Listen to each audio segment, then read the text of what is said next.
Land back, everybody. Oh, land back, everybody. Make me big. Make me big. Come on, y'all. Make my monster grow, Rita Ora said. In the room, land back, everybody. Get in the room. Make sure you're sharing. Make sure you're calling people right to now. pull them in this. This is going to go down, y'all. It's going to go down. It's going down. Y'all already know what it is. Mm-hmm. You got Beyonce here. Mm-hmm. You got Nicki here. We here. Almost hit this bitch with this hammer. Y'all, this Read That Back, this book trap is about to be litty, y'all. Y'all already see my alerts is going crazy because the hammers are in the mother-sucking what? They in the room and they in here on time. Make sure you're calling y'all's comrades, your friends.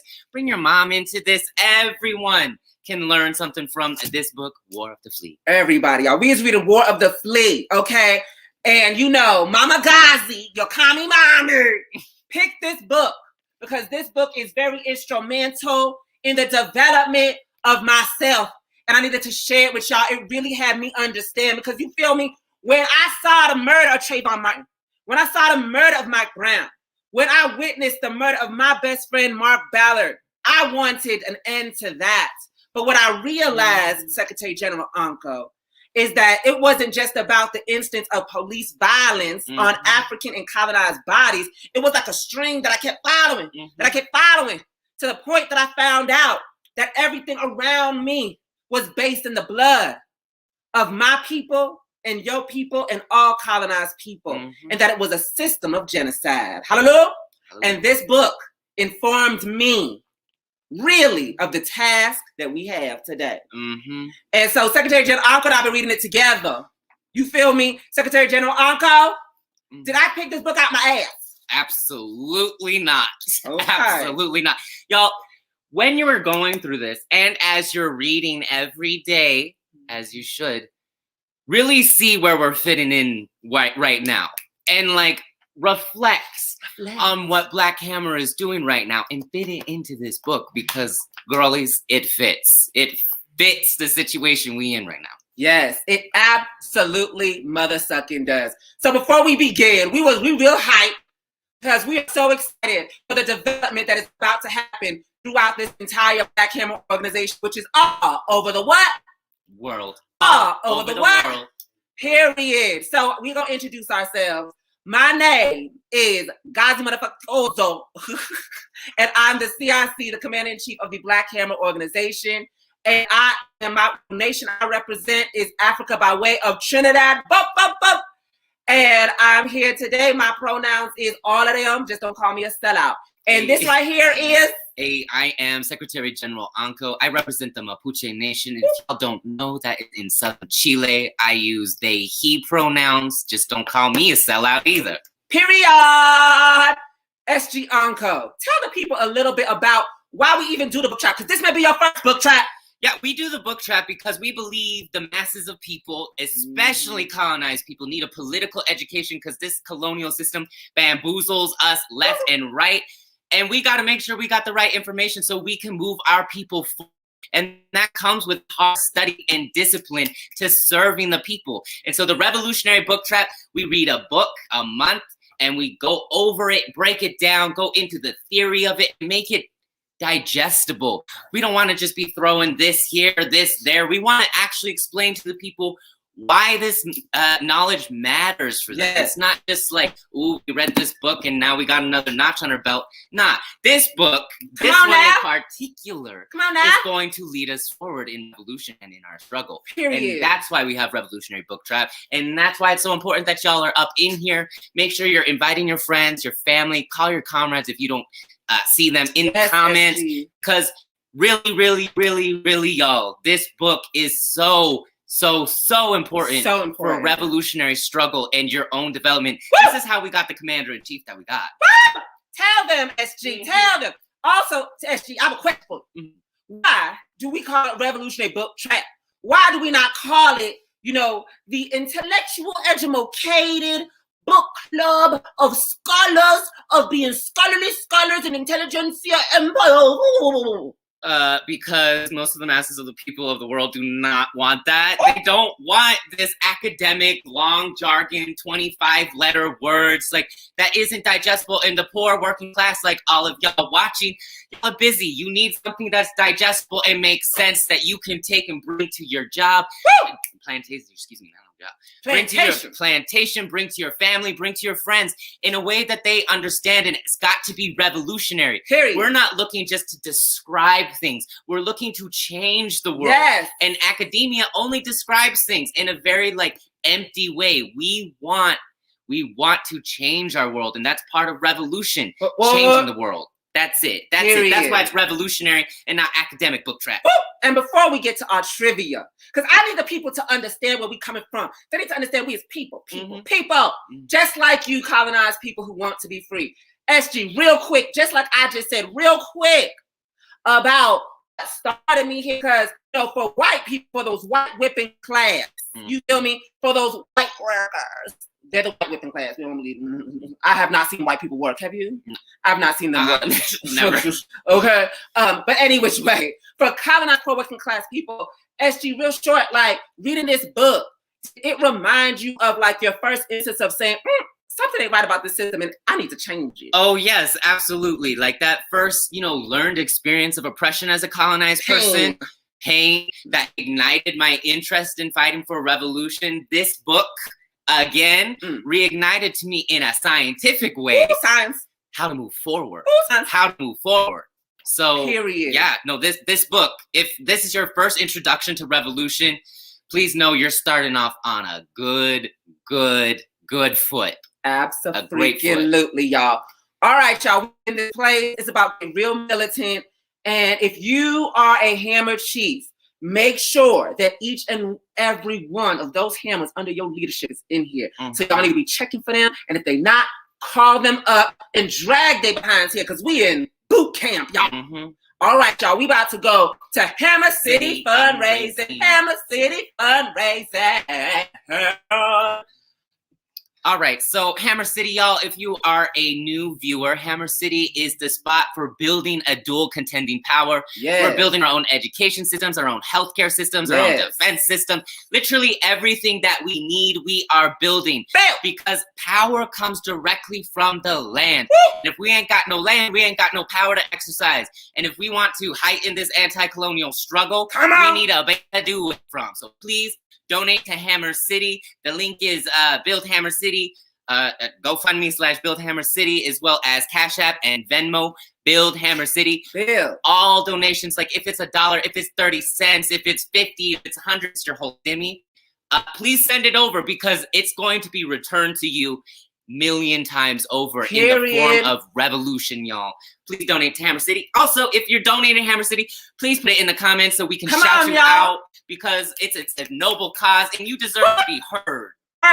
Y'all, we went to go look at the land. We had some difficulties, but SG Uncle looked at the land the last week and saw it, and it was beautiful. The difficulties was, y'all, we done broke down on the road, child. You already know how it is being poor working class. That's how it is. It's how it is. But the land is beautiful, y'all. It is on a mountaintop, y'all. And we need donations. And our goal today is $400. $400, okay? And when I'm out in the land, y'all, it is so beautiful. It is so peaceful. We are at one, and I know victory can be won when we out in the land. So right now, who got 400? Anybody got 400? Is there 400 out there? Did somebody rob a bank last night? Did somebody sell some dope? Did somebody get a trick dead and stole his credit card like the Claremont twins? We got 400 out there. People got 15. That's close. That's close. Okay, OG, we got 10. That's close. Yes. 15. KW got 10 and 44 from a settler. Frederico got 15. Come on, Frederico. G got 15. Come on. Alicia, 5. Anybody got 100? Anybody got 100? We have the spirit is telling me we have $100 in the business. Yeah, there's somewhere. And the spirit don't lie to me. The spirit don't. Oh, Chief May said they got 400. I told you, Jesus don't lie. Jesus Jesus don't lie. All right, y'all, keep those resources coming. we are about to move this revolution forward. Mhm. We're gonna check on Chief Mace's 400, make sure it's not counterfeit. Mhm. Just make sure it's illegal. Because Chief Mace got that background. Mhm. But anyways, y'all, land back. We about to move it. Keep those resources coming. Andre got 10 on it. All right. Sicko Proxy got 15 on it. Okay, Minister Scene got 5 on it. Pixie Dust got 20 by this time next week. We love you, Pixie. Okay, Haney got 40 on us. All right. Keep it coming, y'all. Keep it coming. Like we building a dual contending power to take down this beast and serve our people. Okay, Sanite. Okay, Sharon. We got 50 on it. I knew $50 was in the building. I bet there's 100 somewhere. I feel like there's still 100 in the building. I still feel like there's 100. Some of y'all know some white Ray got 50! Okay, that's where that 100. Oh, Chief, Mace got 50 on it too. Sug got 5. Period. Oh, Mace said I was trying to promote the bread. I can put 50 on it. All right, Chief Mace. Thought you had 400. 50's good. 50's good. We love it. Next time come with 400. No, I'm Period. You better get on OnlyFans, Chief Mace. You better shake some. All right, y'all. Land back, y'all. Y'all can donate at Build Hair City on your Cash App. Make sure to put CIC and SG in the notes so we know it's coming from the love of us. Because we got a lot of things to do. We are very busy. We are very busy girls, okay? But we wanted to give this time because it is extremely important, especially what is going on in the world right now. Y'all are seeing the crisis of imperialism. Joe Biden's trying to throw these stimmy checks. It's not working. He's trying to this infrastructure BS. It's not working. America's falling. The empire is falling apart. You feel me?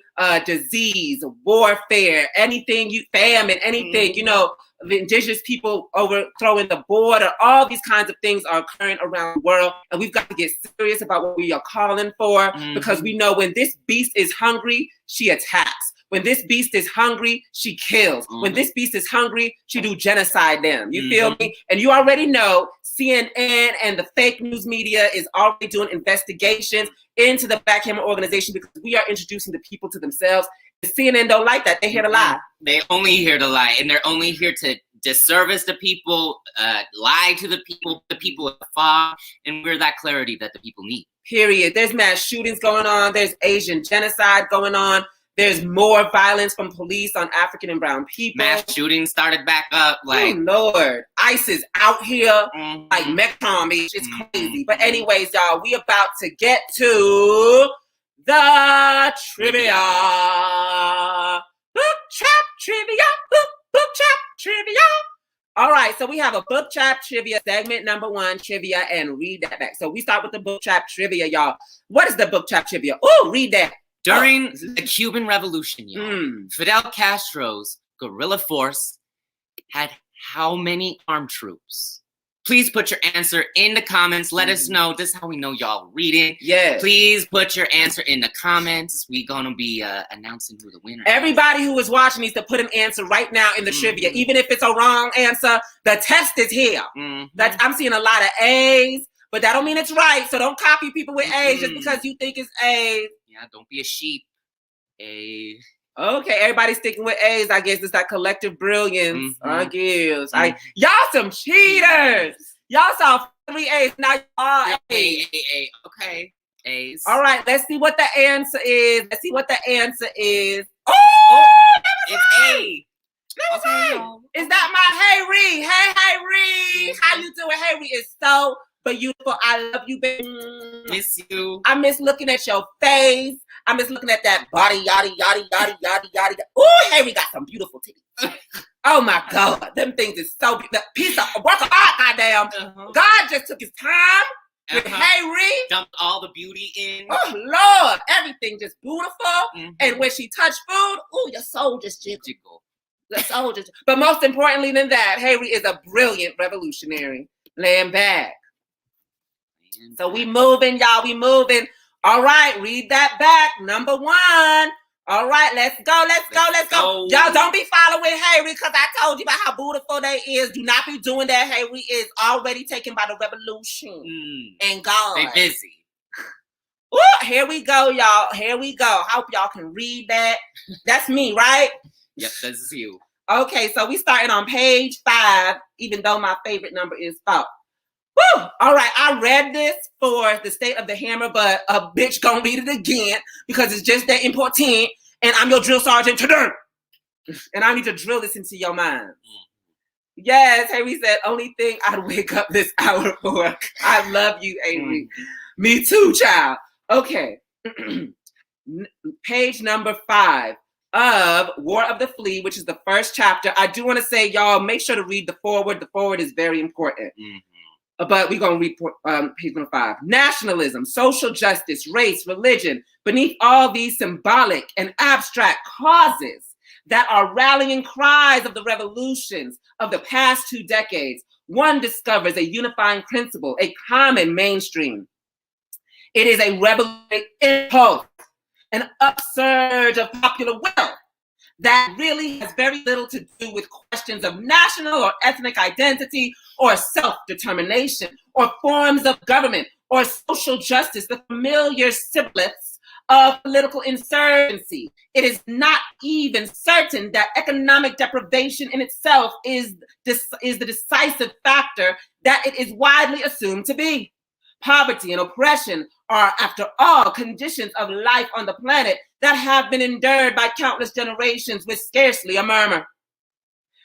I don't believe in that, but anyways, the will to revolt, so widespread as to be almost universal today, seems to be something more than a reaction of political circumstances or material conditions. What it seems to express is a newly awakened consciousness, not of causes, but of potentiality. It is a spreading awareness of the possibilities of human existence, coupled with a growing sense of casual nature of the universe, that together inspire first in individuals, then in communities and entire nations, an entirely new attitude toward life. The effect of this sudden awareness, this sudden fruition of consciousness, is to produce in the so-called backward areas of the world. Backward areas, they mean colonized. All at once, a pervasive and urgent desire for radical change based on the new insight, startling in its simplicity, that the conditions of life that had seemed immutable can, after all, be changed. Limitations that were formerly accepted all at once become intolerable. The hint of imminent change suggests opportunities that had not been glimpsed until now. The will to act is born. It is as though people everywhere were saying, look, here is something we can do, or have, or be, simply by acting. Then what have we been waiting for? Let us act. This, at any rate, describes the state of mind of the martyred insurgent, the guerrilla fighter, whatever his slogans or his cause and his secret weapon, above and beyond any question of strategy or tactics, techniques, or irregular warfare, is nothing more than the ability to inspire the mind, the state of mind in others. Woo! The ability to inspire this state of mind in others. The defeat of the military enemy, the overthrow of the government are secondary tasks in the sense that they come later. The primary effort of the guerrilla is to militate the population, without whose consent, here comes the word, Jesus. Here comes the word. The primary effort of the guerrilla is to militate the population, without whose consent no government can stand for a day. No government can stand for a day. Say that in the comments. No government can stand for a day. Say that in the comments. No government can stand for a day. The guerrilla is subversive of the existing order in that he is the disseminator of revolutionary ideas. His actions lend force to his doctrine and show the way to radical change. Yet, it would be an error to consider him as being a part of the seedbed of revolution.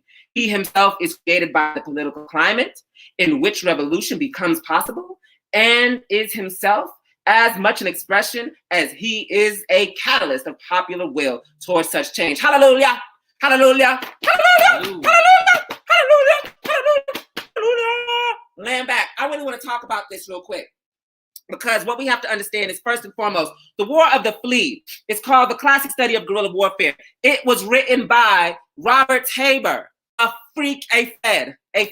whole fed that literally studied the revolutions that were going on in the 60s, right? In the 50s and the 60s, and gave them a character. This book is a warning to the empire. This white, you feel me? This white servant of the empire's servitude to the empire for the empire to last, right? He did this study. He looked at the black and brown people around the world and he was like, oh, this is kind of scary, and gave it to them because revolution was happening all around the world, right? It was a revolutionary era of the world. And the reason being is because there was a crisis of imperialism that occurred in the mid and late 40s called the World War II, or what we call World War Imperialist War II, right? And it was a war that happened because there was a crisis, there was a battling within sectors of the white ruling class where people say, oh, well, the Nazis versus the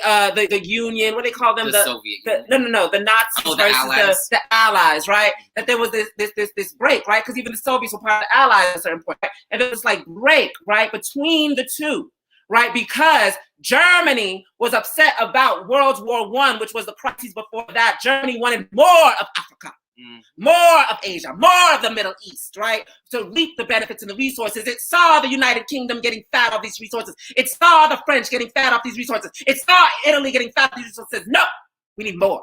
We need more. And it got with Italy, and Italy said, I want more actually too. And they got together. And this is what created this crisis and this fight over those resources. And when this fight occurred amongst the white ruling class over these resources, colonized people around the world saw their opportunity to rise and fight, And this created the platform, the pillars of the ability for colonized people to strike, right? Because the United Kingdom, who had all their troops all over the world, had to bring their troops back in, right, to fight against the Nazis, right?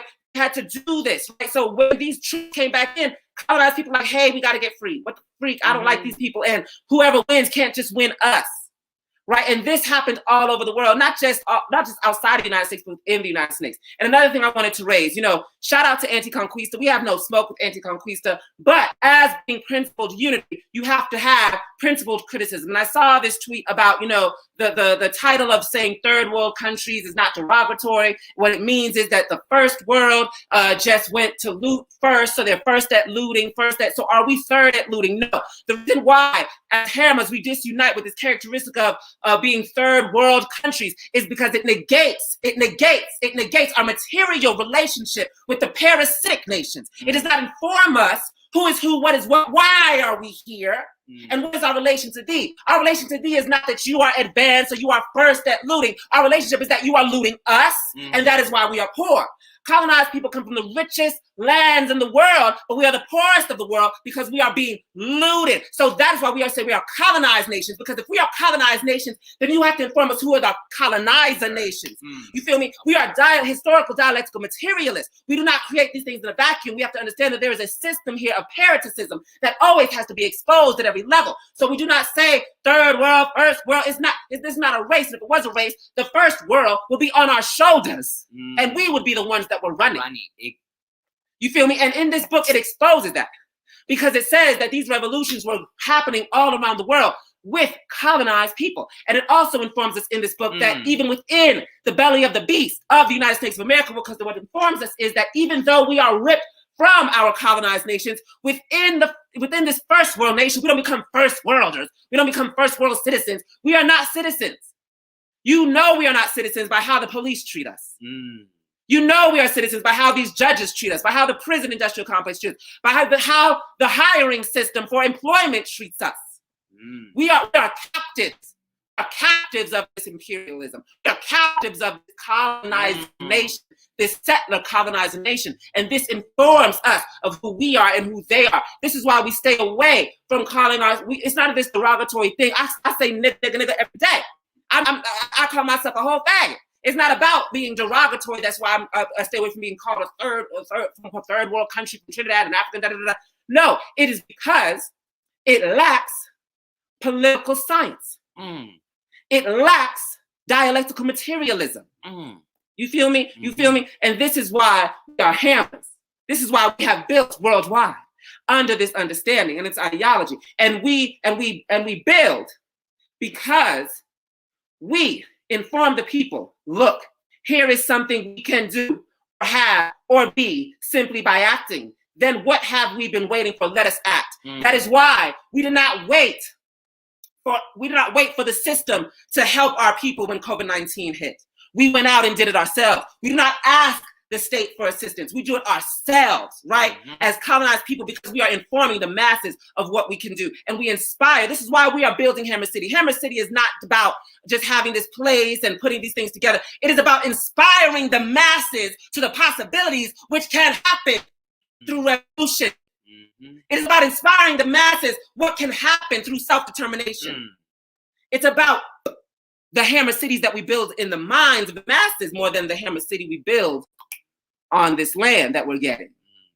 Land back, y'all. So that's what I had to say about that. I just love that passage right there. And I hope that really helped inform everybody about what's going on here. Land back. Land back. That's amazing.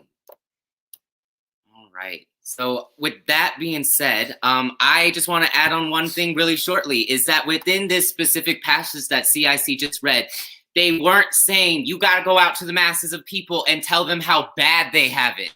That's what these protests, these rallies are doing. They are saying, look how many times we get shot. Look at this war. Look how poor you are. Look how hungry you are. Look how many people of us are dying. But within that, they never bring it to, look what you can do. Let me raise you up. Let me inspire you as a people. Yeah. What can happen under your leadership. And Black Hammer is a gleaming light of that. Look what we can do under colonized leadership. We've been able to distribute 300,000 KN95 masks for free. We're building a city. We have our own mental health care system. We have our own defense systems. We have our own revolutionary schools. We got our own housing. We got our own gardens. And this all came under our leadership. And that's what's so, so, so important for the people to see. Look at what you can do. Period. And like our people built pyramids, our people harnessed electricity thousands of years, our people sailed all across the world in harmony. Yes. In harmony with the earth. And that's something that we as Black Hammer are bringing back. A dual contending power that brings balance back to the planet. And that can only happen under the leadership of the colonized poor working class. Period. And that's what's so important for y'all to propagate to the people. Look at what you can do. Yes. Don't just throw people's pain at them and just leave it with that. That isn't inspiring. That isn't showing people's potentiality. You are just putting salt on wounds. Show them the way forward and bring inspiration to them to do it. Period. And this is why Black Hammer is called Black Hammer, right? The hammer. It builds and it destroys. We show the power of building. This is why when other individuals or organizations try to come at us, we say, what have you built? Because only your ability to build can show if you have the ability to lead this revolution, if you have the ability to lead the masses of the people. And when we look around at the other organizations within the United States, no disrespect, we don't see anybody that can build better, build faster, and build greater than us. It just is what it is. It just is what it is. From our news source that gives you revolutionary anti-colonial news every day, okay? From our virtual book club, from our curriculum schools, from our PPE passing outs, from our hammer houses that give housing to poor and houseless colonized masses around the world, from so many things, from our mental health offices and programs, from our physical training, from our nutrition, everything that we do, right, that we are building a whole city. I can't even name all the things that we are doing in this organization. It takes so long. But we do this because we are serious about building a dual contending power, not just materially in the world, but giving the possibilities of what can be created. We're poor working class. We don't have access to our material resources yet. Mm-hmm. But look at what we are able to do. Land back, y'all. So shout out. We about to move this thing to our audience. We're going to get some comments from the audience. We're going to read, y'all's read that back. Yes. Let's see. Y'all been reading. So we've got Yabe. So the comrade said, read that back. The gorilla, who is of people in a way which the government soldier cannot be. For if the regime were not alienated from the people, whence the revolution fights with the support of the civilian populace. It is his camouflage, his quartermaster, his recruiting office, his communication network, and his efficient all-seeing intelligence service. That's why we say in Black Hammer that the people are our number one defense. Mm-hmm. That our relationship to the masses are number one defense. You feel me? That's why we can go out into our communities and we can build. You know, we are here in Denver, Colorado, where PSL co-opted a lot of these major protests, right? And they hopped on cars and soapboxes in these protests and da-da-da-da-da-da, but they did not have the unity of the people. That's why the masses of the people did not rise up when they cadre got arrested, because the masses of the people don't have any connection to those two white girls, mm-hmm. you know, and they light-skinned brown lackey. You feel me? They Obama lackey. They don't have no connections to that. That's why the masses didn't rise up, because they did not build a relationship with the people. You feel me? Mm-hmm. We build a relationship with the people. We are there when the cameras are not there. Mm-hmm. We are there when the crowds of white people, and those protests were 99% white people. Mm-hmm. We are amongst the poor class colonized masses, the Africans and indigenous people, and building a relationship with them. And this is what gives us our character. This is what gives us our potential. This is what gives us our offices, mm-hmm. our bases. Mm-hmm.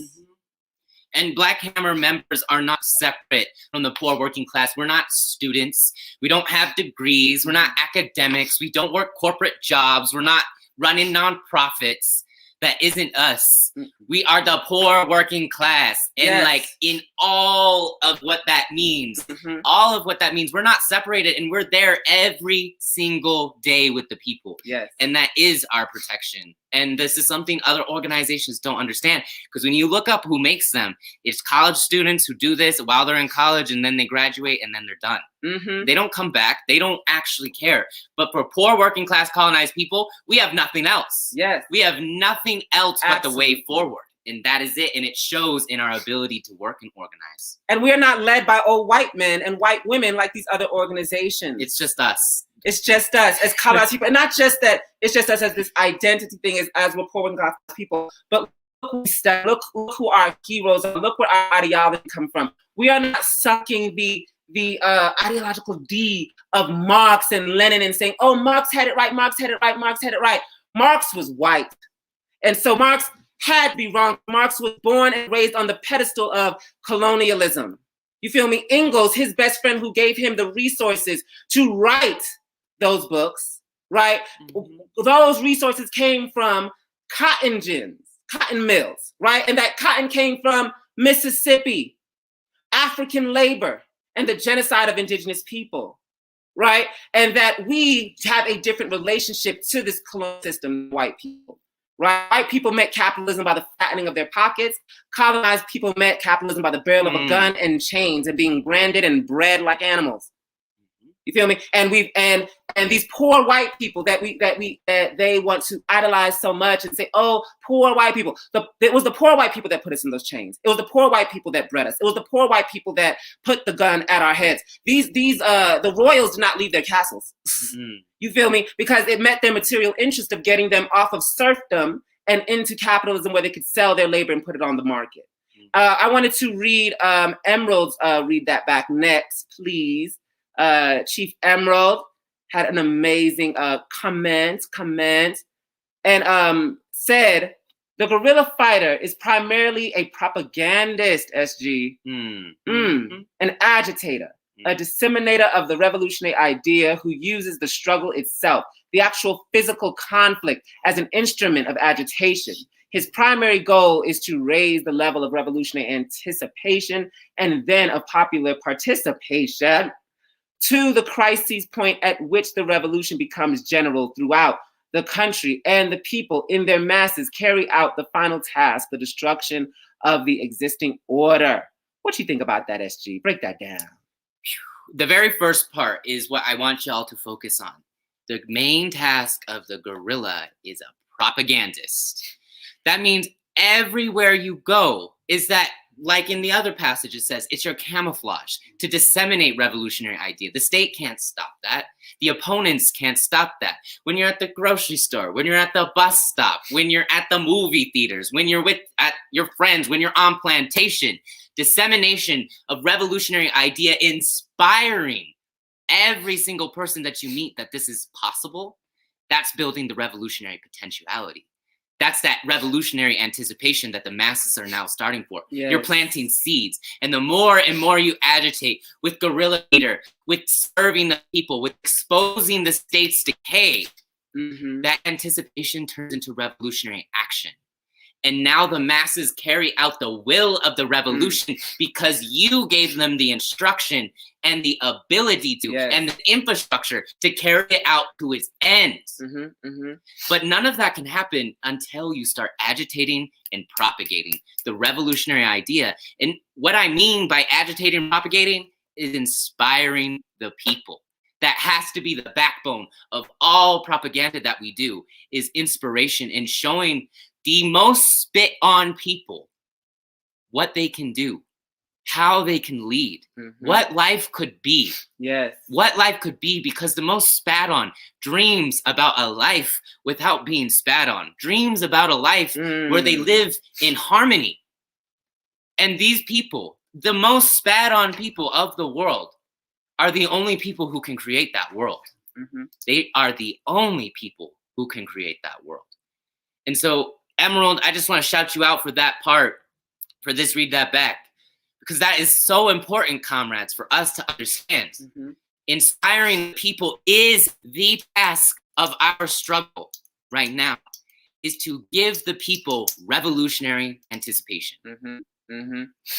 Land back. And I wanted to state that, like, what Emerald raised is so important, that the main task of the revolution is to be this propagandist, right? And it's comical because if you're a real revolutionary, you understand that. But a lot of these forces out here would try to criticize Black Hammer for being so good at social media. Why do you think we make sure to be so good at social media? Why do you think that we're so good at communicating with the masses on social media? Wouldn't you think that these guerrilla fighters in the 60s would have appreciated social media and know how to use it? And let me tell you something, when Barack Obama has to jump on his Twitter to tell people that real activists don't be on Twitter, if Barack Obama says don't do it, you should do it more. Okay, first things first, okay? And understanding that Black Hammer doesn't just do social media, we do guerrilla warfare social media, because we are banned, we are shadow banned, right? Our algorithms is messed up and everything, but we still somehow work through this virtual system to communicate to the masses. And when you look at Facebook, most of Facebook are not white people. Most of Twitter is not white people. Most of Instagram is not white people. Most of TikTok is not white people. You feel me? And that is why we tackle that. We go into that. And even the Democratic Party knows the power of social media. That's why they pay for bots. And the state knows, like the CIA conducted a whole color revolution in Egypt through Facebook. And they do color revolutions all the time through social media. It is not a useless tool. And if the state's telling you to step away from it, anything the state tells you to do, don't do it. Do the exact opposite. It's never in your interest. Ever. Ever. Land back. We gonna move it because SG got a really powerful Read That Back. Go ahead, SG. All right, comrades. Analogically, the guerrilla fights the war of the flea, and his military enemy suffers the dog's disadvantages.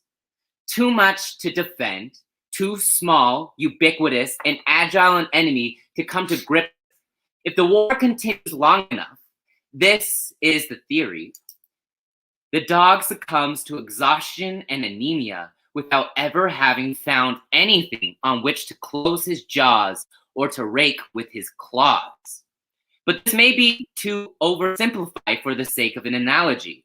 In practice, the dog does not die of anemia. He merely becomes too weakened, in military terms, overextended, in political terms, too unpopular, in economic terms, too expensive, to defend himself. At this point, The flea, having multiplied to a veritable plague of fleas through long series of small victories, each drawing its drop of blood, each claiming the victory of a few more, captured weapons to arm yet a few more partisans, concentrates his forces for a decisive series of powerful blows. Time works for the guerrilla, both in the field, where it costs the enemy a daily fortune to pursue him, and in the political economic arena. Almost all modern governments are highly conscious of what journalism calls opinion. For sound reasons, mostly of an economic nature, they cannot afford to be condemned in the United Nations. They do not like to be visited by human rights commissions or freedom of the press committees. Their need of foreign investment, foreign loans, foreign markets, satisfactory trade relations, and so on, requires that they be members in more or less good standing of a large community of interests. Often, too, they are members of military alliances. Consequently, they must maintain some appearance of stability in order to assure the other members of the community or of the alliance that contracts will continue to be honored, that treaties will be upheld, that loans will be repaid with interest, that investments will continue to produce profits and be safe. Land back, y'all. All right, so this specific part, I want y'all to focus on. We are fighting the war of the flea, and our enemy is the dog. Our advantage is being small. Our strength is being agile. Our advantage is our ability to mobilize quickly. Our advantage is that we are disguised in the masses of people. But this kind of advancement, this small biting at the empire, comes with agitation and propaganda, discrediting the empire, breaking down the image of stability. And right now we are in the prime period of doing so. Joe Biden is coming out with this infrastructure bill. The reason he is doing that is the infrastructure is vital to the empire's continuation. If you can discredit, if you prevent this revitalization of infrastructure, it further destabilizes our enemy in a very, very insidious way for our enemy. Yes. Because it can't keep up. It has too many roads, too many factories, too many power lines, too many lead pipes, too much damaged air, too much poisoned ground. It cannot defend all of that. Mm-hmm. And when these small little uprisings pop up, boom, boom, boom, boom, boom, boom, boom, the empire can't keep up. It is isolated economically. And if it comes down with harsh repression, it alienates the populace even more. The structure of the empire eats away at itself with each advancement it makes. That if you repress this little uprising here, it's going to show to the masses of everyone else a distrust, an inability to actually take care of itself. And when these insurrections pop up, it is the duty of the guerrilla to sustain these efforts to bring it to a revolutionary spot. Because revolution is a process and insurrection is a phenomenon. Insurrection happens sometimes spontaneously, but revolution is an organized process. And our ability to propagate against the empire in all that it's trying to do to save its space.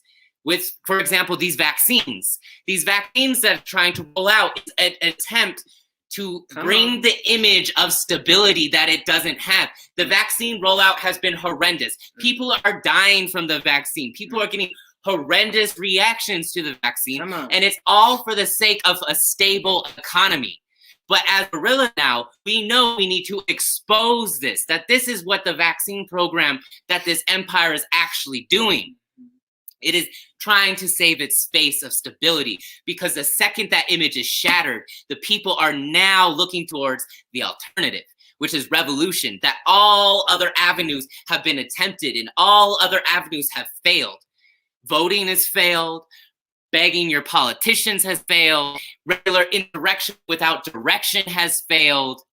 There's only one way forward. And as guerrillas, that's now our chance to propagate to the masses and expose the contradiction of their instability. And that's why we have to keep writing on. So when CIC said, whatever the state's telling you to do, whatever Obama's telling you to do, don't do that. Don't do that. It could be the best vaccine in the world that had no side effects, no nothing. And it's still to save the stability of the empire. It doesn't matter if it had bad reactions, or it didn't matter if it had that. These other countries were able to out-organize the virus and get stability without a vaccine. That should tell y'all something. And that's what we should be telling our people, is that we can out-organize any kind of oppression, any kind of natural phenomenon, while bringing revolutionary change. That is exactly what these other countries, these other socialist countries were able to accomplish. And this other part, at this point, the flea, having multiplied to a plague of fleas through long series of small victories, each drawing his blood, each claiming the reward of a few more. That's what we got to keep doing. Each time, when we attack the Green Party, when we came after the Democratic Party, when we come after SDS, when we come after Antifa, all of these make up an apparatus of white power, and we're weakening them and discrediting them. And the people are starting to see. All last year, the theme of those protests were neo-colonial puppets popping up. But this year, Black Hammer was the first one to take those people out immediately and said, get out of our community. And not SDS. This year. SDS, not this year. You ain't co-opting our movements this year. We're bringing our people to power, and we're getting those victories. And that is the way forward, is showing people these small victories that discredit this dog and bleeds it out one by one. And this is going to ensure and solidify our victory. The empire can't attack all these fleas. There's nothing for it to bite.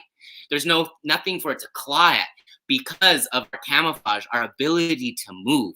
So above all, agitation and propaganda is the strategy when attacking this empire. If you can't discredit this, if you can't discredit this apparatus, this machine, you ain't going nowhere. And y'all. And you have these other organizations pushing the vaccine that is going to save the imperial system.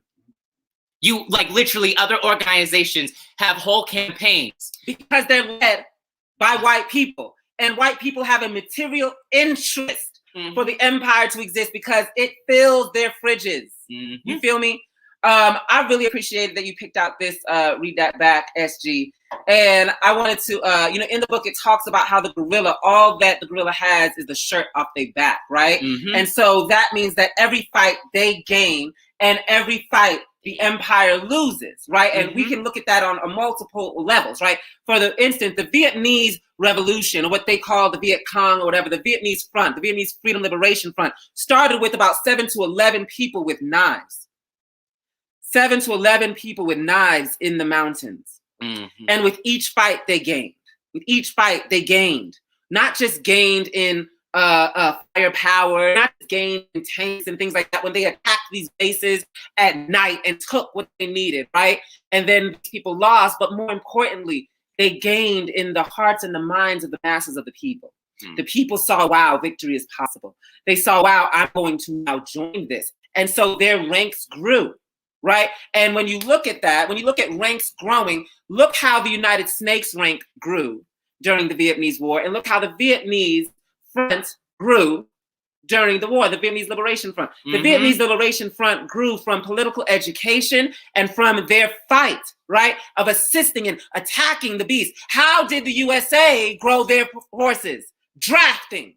They had to force the people to join the ranks of this war because they lost the main ideals and the main ideas of this war. Right? You saw the people in the streets say, no, this war is bad. F this war. This ain't no, we don't want to be in the Vietnamese war. You even saw white people coming out, no, I don't want to be in this Vietnamese war. This Vietnamese war is bad, and da-da-da-da-da. Why are we even here? And when you have lost that, when you have lost the war of the mind, you cannot win any other war.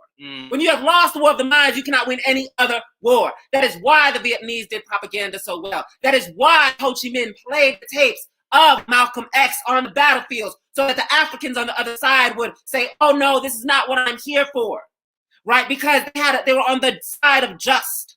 They were on the right side of history. And that in itself is greater than any nuclear weapon. That weapon of being the right side of history, that weapon of fighting and uniting with the needs of the people. You feel me? And once you expose that, that your infantry will always have people. The what's it called? The Taliban now, who is now defeated the United States. The Taliban never grew more than 40,000 people, but they never shrunk less than 40,000 because the masses of those people in Afghanistan, in Iraq, joined and united with them against this imperial beast. And every plane they shot down, every drone they took down, every soldier that they took as a prisoner made the people believe. But not just that, not just your victories hinder the enemy, but even the enemy's victories hinder the enemy. Because the enemy, when attacking you, you are the masses. You are with the masses. So if the enemy attacks you, the enemy's attacking the masses. When the enemy attacked Martin Luther King, attacked Malcolm X, you know what they had to do when they killed Martin Luther King? They had tanks on the White House lawn. Tanks on the White House lawn. That is because they attacked the masses, because Martin Luther King is not separate from the people.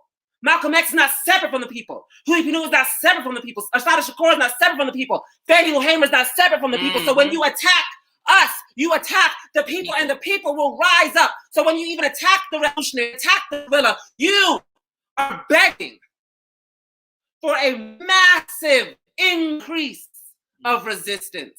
And so any way that the empire move, it moves wrong. When it lose, it lose. And when it win, it loses, right? I want to talk about this idea, this understanding of the public appeal, that you have to, that the writer writes that, that nation has to win, that white nation or that imperialist nation has to win with other imperialist nations, that it is good, it is just, that it has its people in check.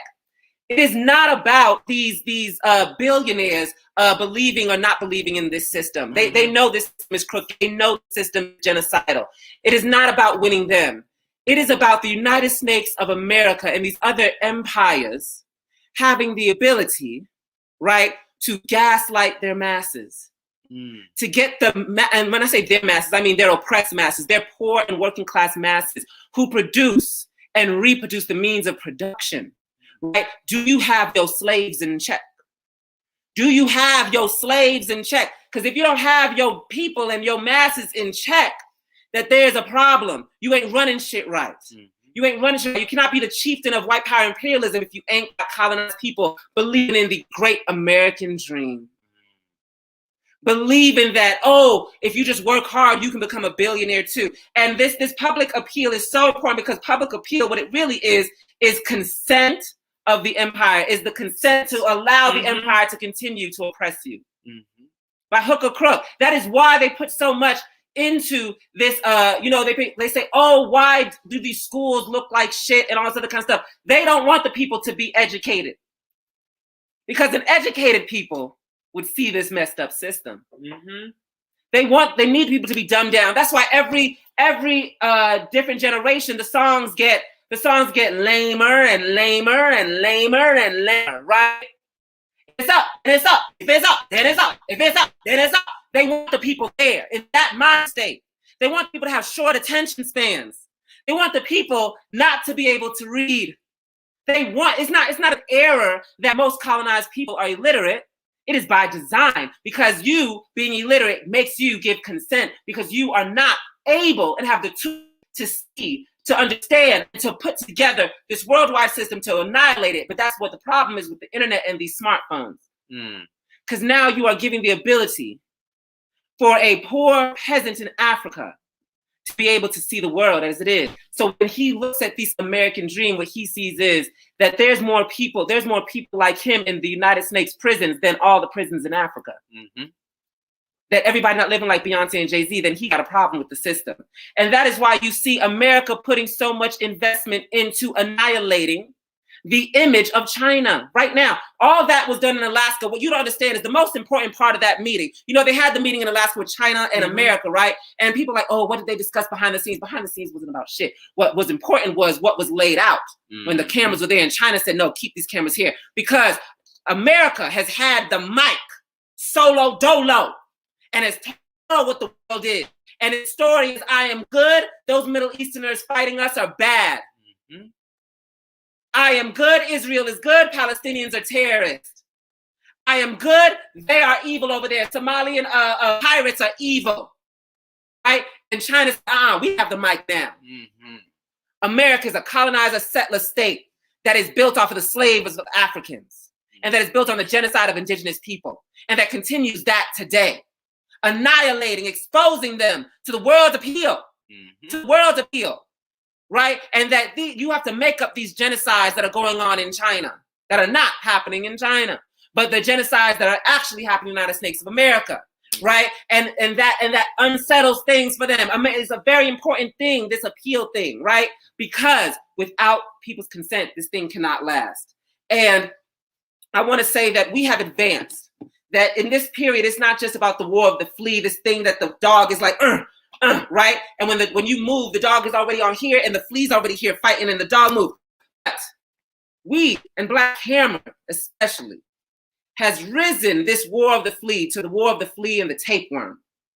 Because we, right, have activated, educated, and united with our colonized masses around the world who are fighting the empire from the outside, the flea, and we are inside the tapeworm. And when the dog has to scratch on its back when the flea moves, it has to hurt itself. But when the dog has to scratch its stomach to try to get the tapeworm, it hurts itself too. So we are beating this from internally and externally as well. But now we are going to move it because we've got money to raise. Let's see if y'all ready for the war of the flea. We already hit our goal. We had $400 and how much? $400 and $436. Let's get to $600, y'all. Let's go. Let's go. We can do it. Let's build Hammer City because, like I said before, y'all, and if you just tuning in, Hammer City is what we are constructing for a base for dual contending power. We're building our education systems, our healthcare systems, our own defense, food, whatever. It is going to be built by us and for us. And we understand here at Black Hammer that land is the basis of power. That's why the colonizer took it away from every single colonized person. And getting some of our land back is that period to bring the struggle to that next level. So please, y'all, please donate at GoFundMe.com/BuildHammerCity, hashtag BuildHammerCity, Venmo, Build Hammer City, and please put it in the comments. Yes, so we y'all. can shout you out. Shout you out. Who got $10 on it? I want to see $10 on it. Who got $10 on it? Okay, Sicko Proxies, $10. Okay, Chief Mount, Sundiata got 25. Thank you. Carmilla got 7. Chrysanthema got 10. Yes. All Carmilla got 7. Come on, y'all. Okay, Sanjay just gave 15. We can get to 600, y'all. We need these resources to get this Hammer City. Okay, Zio Mata with the 1111, that good luck y'all, number. I cannot wait. Thank you for my 4. I love the number 4, my favorite number. Sher Khan. Y'all, I cannot wait to stunt on these haters and have this land, SG. I know. When we have this land, it'll be like, oh, we built it. And then when we build the houses, and then they're going to gag. They ain't going to, they're just going to pass away. Away. They're going to be just gone.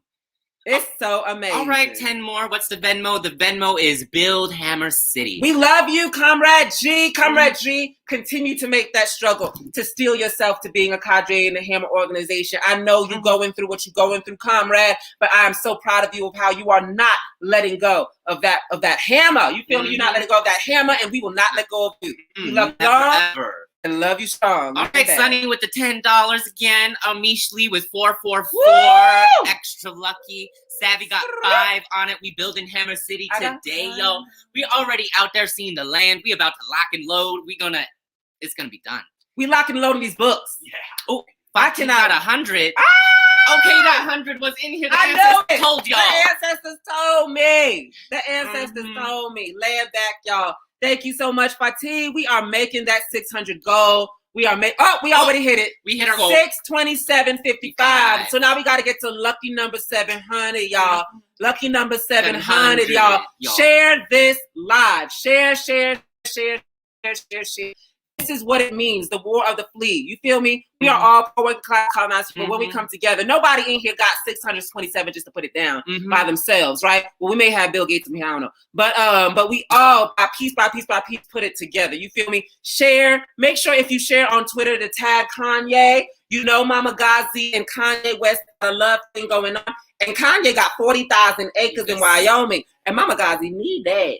Mama Ghazi need that. Lay back, y'all. All right, y'all. So we is going to the next part, which is The next Read That Back. It'll be on page 21, y'all, if you got your physical copy. But we're going to go ahead and... Y'all get that physical copy. If you are a hammer and you ain't got the coin, hit up your leadership, raise the resources, get this book, okay, physically, because you're going to have to go back to it throughout your revolutionary career. Petunia Ren. Love you, Chief Ren. All right, so we reading on the bottom, and we're starting. Let me get some water in my system, SG. Get some water in your system, SG. Let's drink water on this live.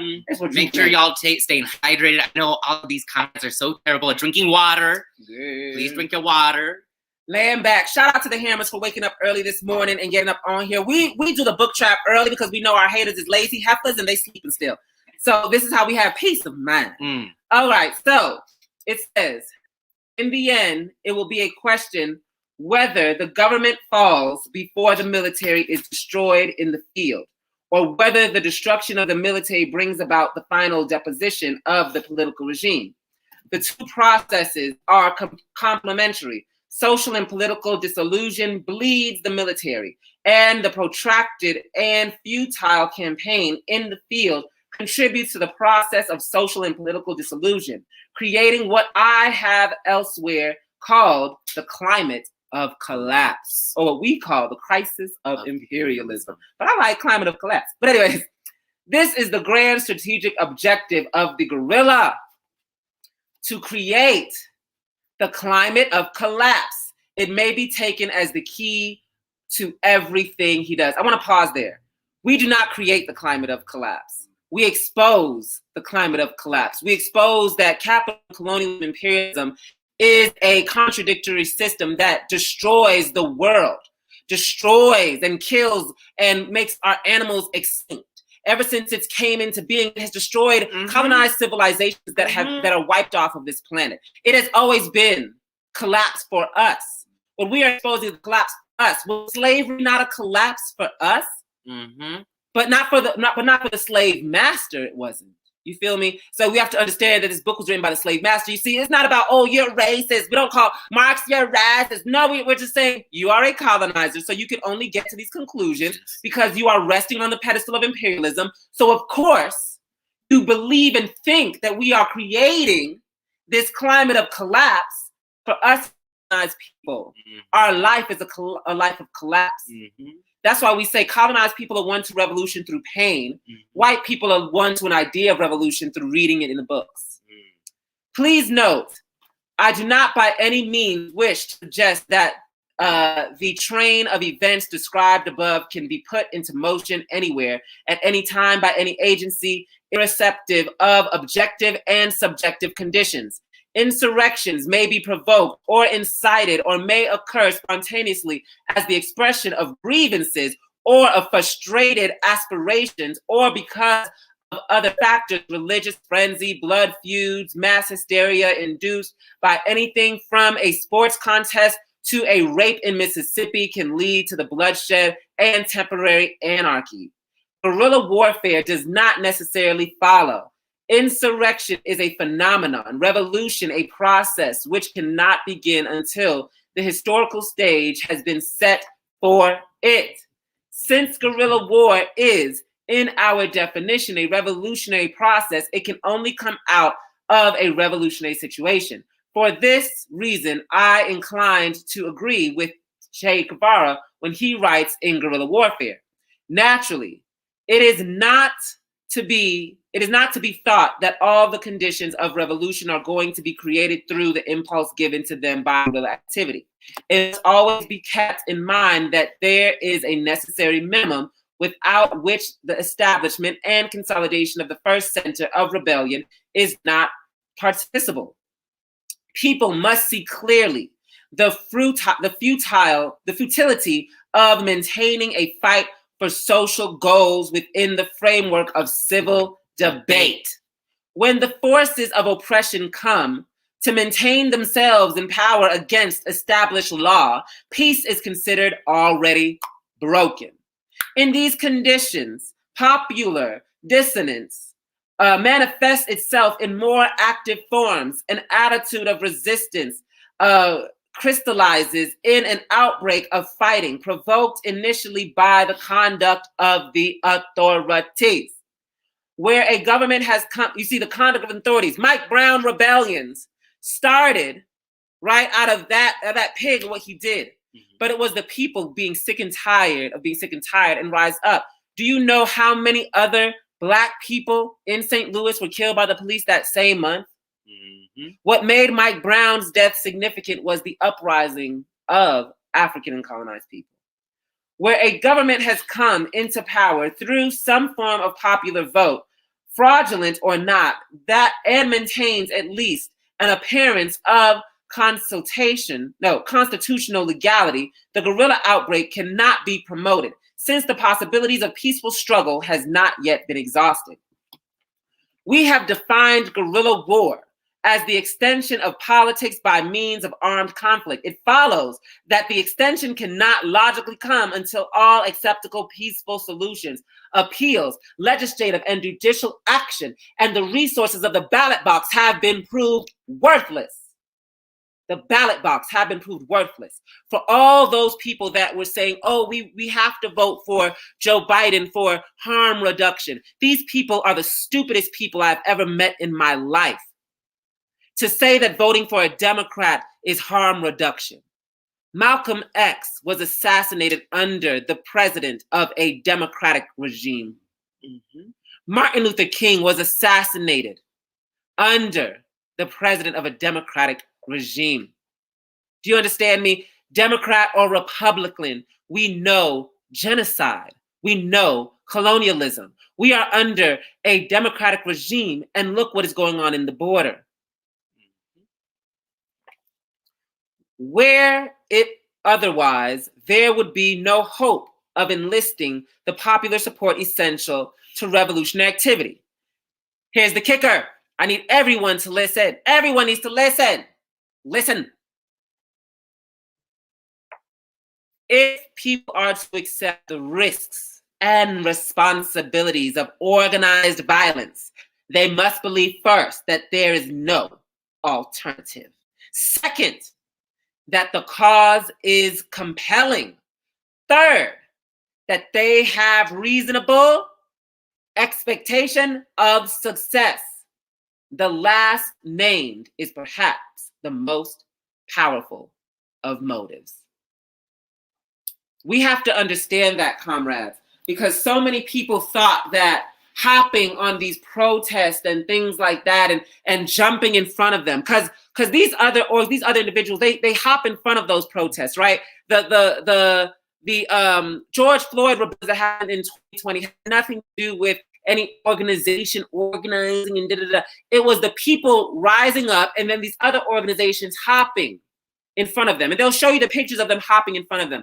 But what they won't show you is videos of them actually giving speeches or showing the people the way forward, right? These white bitches that lead in these other organizations. And I call them white bitches because I have no respect for white people. You feel me? And so these white bitches hop on these protests. And what do they say? Justice, justice. We need justice. Until those cops get fired, we will be out here. Until those cops get fired. And they read it from their phone, not even from their heart or their brain. They read it. But beyond their talents of speech, it is what I'm criticizing is their non-talent of thought. Is their tie to the system. They are still looking for the system to overturn these contradictions. They do not speak power and expectations of the people. They do not speak possibilities of the people. They do not tell the people. Protect your own communities. Organize yourself. Create dual contending power. Right? Politically educate each other. Form organization. That's what made the Black Panther Party so dangerous. That's what made Marcus Garvey's UNIA so dangerous. It's because they did not go to the police precincts and beg for a cop. Why? So fire this cop so you hire 10 more to kill me tomorrow. Right? And the cops don't give a damn about being fired because he's about to get a stipend and a check that's going to last him, his kids, and his grandkids for the rest of their life. Look at how these cops who killed Africans live today. They live in good, they live in fat, they live in wealthy. And then then they get more cops. You are telling a system of genocide to stop genocide. It is a worthless fight. to beg for justice from a system that is built off of slavery.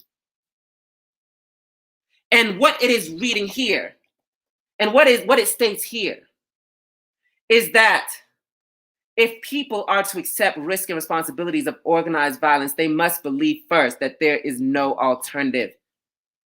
You, by telling them justice for George Floyd, justice for Tamir Rice, you're telling them that you can work with the system. Mm-hmm. I don't care if they arrested and gave the death penalty to every cop that has even looked at an African wrong today. The system would still have to go because it is a settler colonial nation built off of stolen land. It is a nation that is fed by the bombing and droning of my people and colonized people around the world, and is destroying the planet. It is destroying the planet. Second, that the cause is compelling. Is it not compelling to save the world when you are hearing from even these imperialist white scientists that we have 50 years left? Is that not compelling? Is it not compelling to see the starvation of our children around the world? Do you know that the masses of colonized poor working class children in the Philippines eat trash? They eat garbage food, garbage that come from the hotels that white people visit when the white people come to the Philippines to rape young girls in those hotels. And the slob that comes out of their mouth when they spit out the bones and the meats go into the trash, and the people dig in those trash and make meals out of that. Look it up. It's on YouTube. And you see white people in the comment section saying, oh, I want to go to the Philippines and try garbage food. Third, that they have a reasonable expectation of success. Hammer City. Hammer City. Hammer City is about informing our people that we can succeed, because we have lost the ability to have the idea that we can create civilizations, that we can sustain ourselves. How psychotic is it for the slave to believe it needs the slave master to survive? How psychotic is it? How backwards is it? That is where the mind of the masses of colonized people are, you feel me? I'm not even talking about colonized people in the United States of America. I'm talking about colonized people around the world. Mm-hmm. Believe that they need America. They need the United Kingdom. They need this royal family.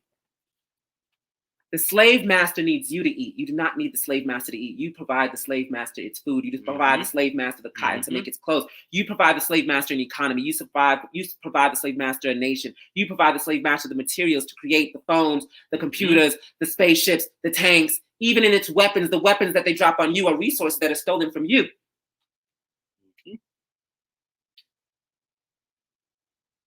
We have to remind our people that we are the creators of civilizations.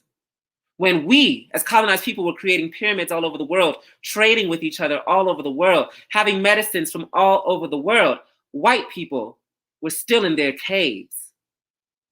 They didn't even discover fire yet. You understand? You understand? But we can't just keep saying these things and reading Walter Rodney and all this other kind of stuff to remind the people that we was great. We was great. You know, the white people, they slander Africans by saying, you know, yeah, we was kings, and things like that. And it's important to know our history. But I think that what we have to inform our people is not that we have done it, it's that we can do it. And at the present moment, we are forcefully doing it for them. We forcefully built this empire for them. We forcefully made that fucking royal family royal. Those diamonds, those rubies came from India, came from South Africa, which is called Azania. They would be naked and poor like they were before, fighting each other, cannibalist like they was before. If it wasn't for what they stole from us, even their creation of governments, do you understand what they call a democracy, what they call a Congress, what they call a Senate? Do you know they stole that from indigenous people? All of it. All of it is stolen and then bastardized to kill us. Come on, SG. All of it is stolen and bastardized to kill us.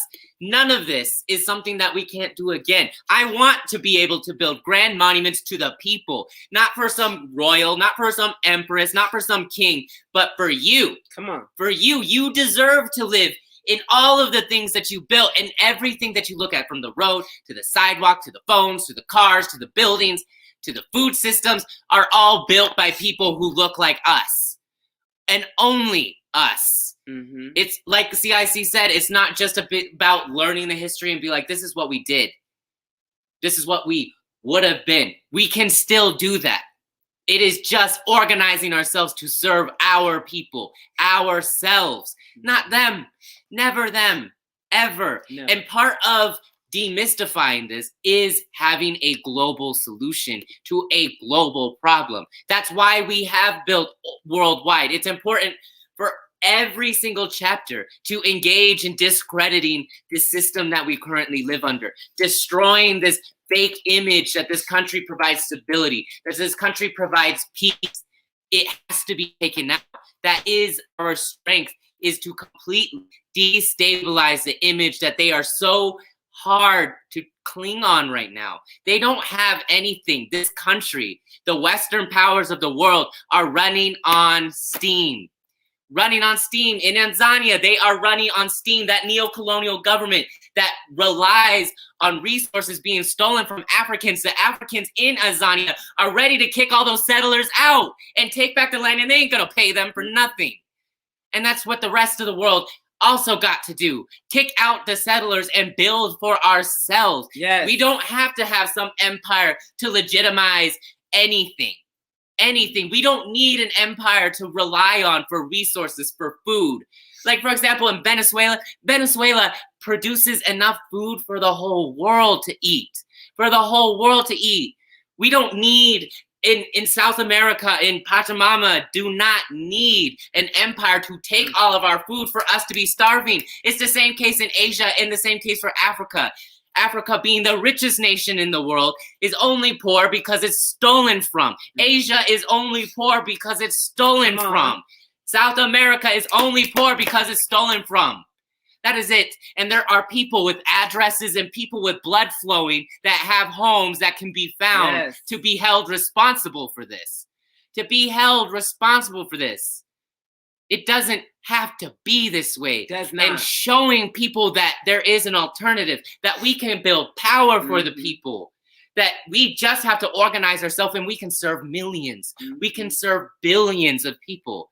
And we can finally get to that new position in humanity's timeline where colonialism is finished and we can look towards the future, towards the universe, and start asking questions that have such meaning to humanity and have it mean something. Come on. Have it mean something. Right now, asking the question, what does it mean to exist, means nothing when you're under colonialism. It just means pain. It means suffering. It means slaughter. Yes. But that isn't what it means to be a human. And I don't know what it is yet because I haven't defeated colonialism. But when it is defeated, these grand questions that colonized people dream about, colonized people looking to the stars for thousands of years, they can be answered. And they can be answered without exploitation. They can be answered without genocide. We can move forward as humanity. We can build something new. It doesn't have to be suffering. Are you kidding me? Poisoned water as the basis of what you drink every day? Poisoned air as the basis of what you breathe every day? We can't keep doing this. It's unsustainable, and we are being told now by the colony itself we got 10 years. The colony itself knows its time's up. But it's not. Our apocalypse already happened 600 years ago when our civilizations were crushed and when they were destroyed. So comrades and people watching, don't think this future is bleak. It isn't, and it's bright. All people are building out of the ashes of our apocalypse and building something new that will never be taken down, because never before has there been a time for the world to become truly united. And colonialism tied us together, unfortunately, but we can destroy that. That isn't permanent. That isn't law. That isn't a rule that must be followed forever. We, as colonized people, can make the world what we want it to be, and it starts with y'all. It starts with y'all to politically educate and propagate to the people. You can build anything. I have never felt more capable than being a revolutionary in Black Hammer. I don't feel nothing can stop me for anything. I can build anything I want. I can be whatever I desire. I can learn any skill. And this is a feeling every single colonized person deserves to have, to feel that they can do anything. If you want to be a doctor, an engineer, whatever, you can be it. And you don't need the validity of the empire to do so. Because that is never, ever how it's been until these white people left their shivering little rock and started killing the people of the world. Land back. Land mother effing back, y'all. We is coming with this political education, y'all. And what we are saying is that it is not, we're not giving you this so you can internalize it and just raise up, because we do want to raise the militancy of the organization. We do want to raise the political education of the organization. But this should inform you of who you are, what your task is, but it should also inform you what these other liberal tasks are, right? What AOC's task is, right? What Black Lives Matter task is, because they are not talking about self-determination. They're not talking about building dual contending power. They're not talking that, and AOC wants to talk about imperialism, but doesn't want to inform you how to end imperialism. How do you end imperialism being a participant and an actor of imperialism? How, Sway? How are you supposed to do that? Right? And what we are saying, then they want to call us hoteps and all these other kind of things because we have not succumbed, right, to a submissive behavior, characteristic, and ideology to our master. We have decided to still have the hopes and dreams of a slave, and the hopes and dream of a slave was not a nigger doctor working in a white hospital. The hopes and dreams of a slave was to be free. The hopes and dreams of a slave was to be liberated. And Marx writing some bullshit ass book don't change that. And people don't even understand. People don't even understand what Marx ideology brought to the white forefront, right? And how even Lenin changed that. Because Marx believed that revolution had to start in these imperialist core nations, in these advanced nations, as he called them, right? Because advanced to him are the ones that were able to loot the resources of colonized people the fastest and most productively, right? And so he believed that the rise of the workers' state, right? The workers' ability was this progressive thing that started from progressive capitalism, right? Progressive for white people. But it had to start in the United Kingdom. It had to start in France. It had to start in Germany. It had to start in the UK.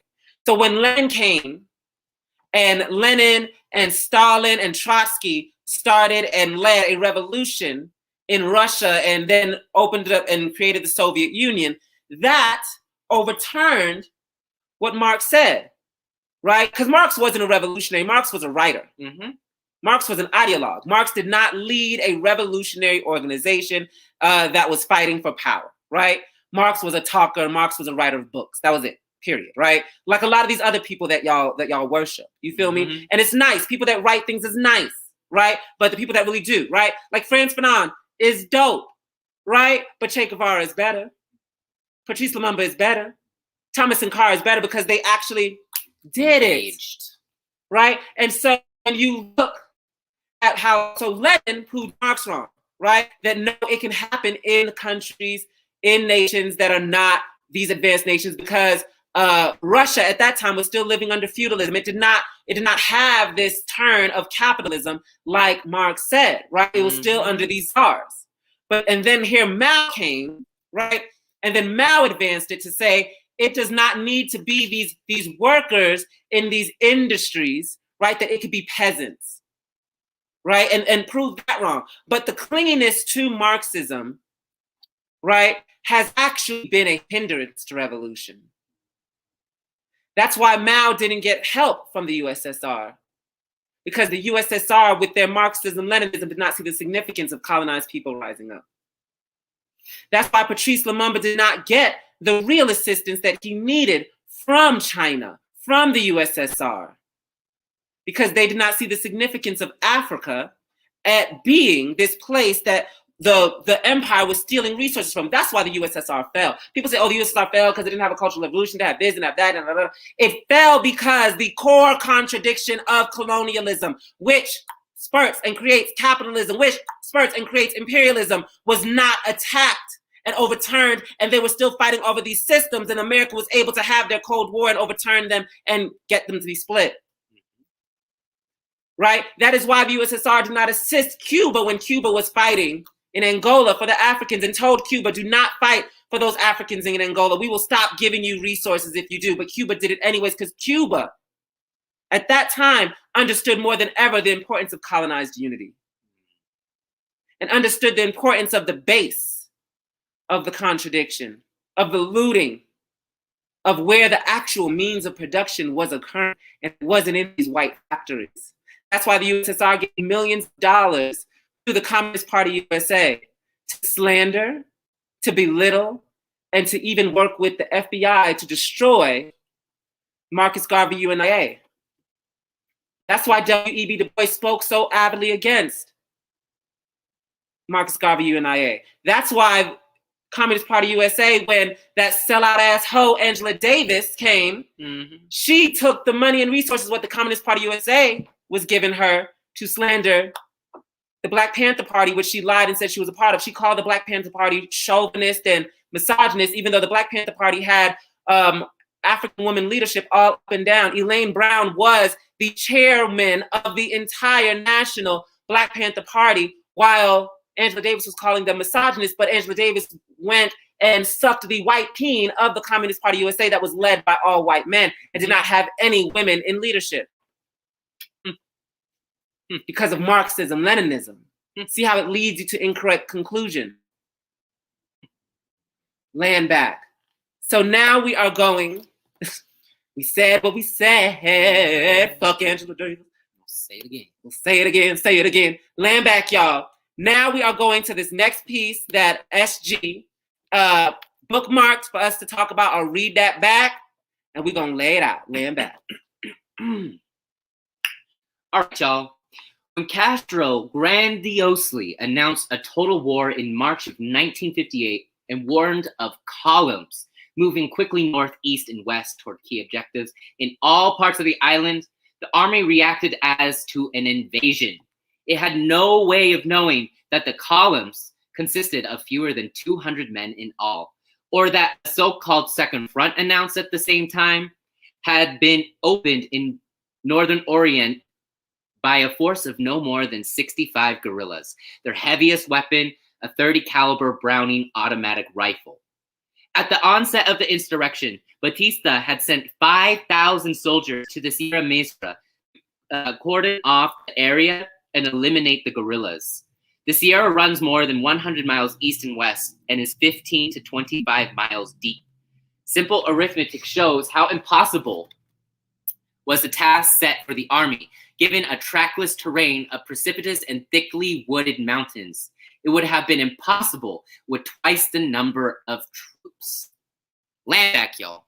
I wanted to read this small one because less than 200 guerrillas and 65 guerrillas on the Second Front against 2,000 is a testament to the ability of the guerrillas to out-organize any force, even though it was 5 times the size. The testament to our adherence to our ability to organize. That being able to organize yourself correctly, that is informed by the terrain, that is informed by the time of day, that's informed by, most importantly, your support of the people. 200 armed people moving through trying to kill the state apparatus's army could have never been successfully done without the support of masses of people. That army can't go in and indiscriminately kill villages upon villages. It will only fuel their own demise because these people who are exploited feed the army. These people are what uphold the state, but these people are also one to the guerrilla fighters. It is a dialectical relationship that the empire cannot get out of, and the empire in any oppressive state is stuck in an irreconcilable contradiction that it can't get out of. It's cannibalistic by its nature. And Fidel grandiosely announcing a second front, a second wave, scared the hell of Batista. And it was only through the scare of agitation and propaganda, these quick small hits that are proving victory after victory after victory after victory, told them that they have to send in 5,000 troops. That's not where Castro was at. Castro knew they'd send in 5,000 troops. And because they had such an organized guerrilla force, they were able to move around and have their first liberated territory where they begun an economy. And that economy then brought a large victory to the people and be like, we're doing it. It's done. We now have our own way to support our own food, our own clothing, and now our own weapons. That they were able to stabilize a liberated zone, and that proved and solidified the war to Fidel Castro and the Cuban revolutionaries. Is that they were able to secure something, and that the victory that couldn't be taken away. It wasn't taken away. And like that particular moment where they had the upper hand of paranoia over the state is when it was solidified and sealed that the revolution would have been won, and the masses saw that. That a force of 200 people just took out 5,000 armed troops trained by the U.S. military with their, with their bombs, with their guns, with their tanks. 200 people took out 5,000 and liberated a zone in Cuba, and then kept advancing in the same way and won the revolution. Mm-hmm. And these small victories amount to something. And there is a point within the struggle where it sits solidly, where the people have been won 100% that, wow, we just took a liberated zone and it is fully in our control. We aren't exploited here. We're fed here. Our needs are taken care of. And if they sent 5,000 troops and we won with 200, let's go do this everywhere else. Mm-hmm. Let us go do this everywhere else. And so these small victories, comrades, are so important to propagate.